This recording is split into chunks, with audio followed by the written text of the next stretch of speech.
और फ्रॉक पहन के ही मर गई? फ्रॉक पहन के मर गई? नहीं, क्या पहना था? फ्रॉक पहन से कैसे मर सकते? फ्रॉक से तो घूम सकते हैं।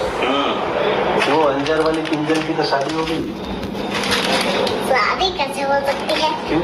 अब तो छोटे हो ना, शादी कैसे हो सकती है? बड़ी होगी, मुझे तो शादी करनी ही नहीं है। क्यों नहीं करनी? लड़का होगा तो काला होगा, मुझे तो काला हो गया तो क्या है? अभी तो काला हूँ मैं। कौन सा गोरा हूँ? आपको तो गोरा होना चाहिए। क्यों? आपको सर है ना? तो सर गोरे ही होते हैं का? ये कौन कह दिया आपको? यहाँ कौन गोरा है बताओ? इतने सारे लोग हैं, गोरे कौन है?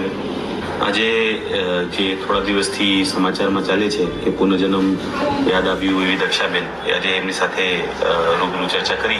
આમ ખરેખર આશ્ચર્ય થાય એવી ઘટના તો છે જ અને એની અંદર કોઈ લોજિકલ એક્સપ્લેનેશન હાલ સમજી શકાય તેવું નથી.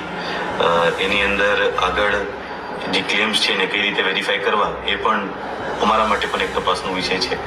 તો આગળ જતા દીકરીની સલામતી માટે અને એમના ભણતર વગેરે માટે જે રજૂઆતો થઈ છે એને ધ્યાનમાં રાખીને તંત્ર દ્વારા જે જરૂરી પગલાઓ છે એ લેવામાં આવશે અને ભવિષ્યમાં કોઈ વેરિફિકેશનની પણ કોઈ જો પદ્ધતિ ધ્યાને આવે તો એ પણ કરાવવામાં આવશે. આમ હિન્દી ભાષામાં જે વાત થાય છે આમ થોડું આ વિસ્તારની અંદર અને એમની જે ફેમિલીનું બેકગ્રાઉન્ડ જોતા એ થોડું વધારે આશ્ચર્યજનક છે અને ખૂબ નાની વયે ખૂબ મોટી મોટી વાતો બેન કરે છે તો એ ખરેખર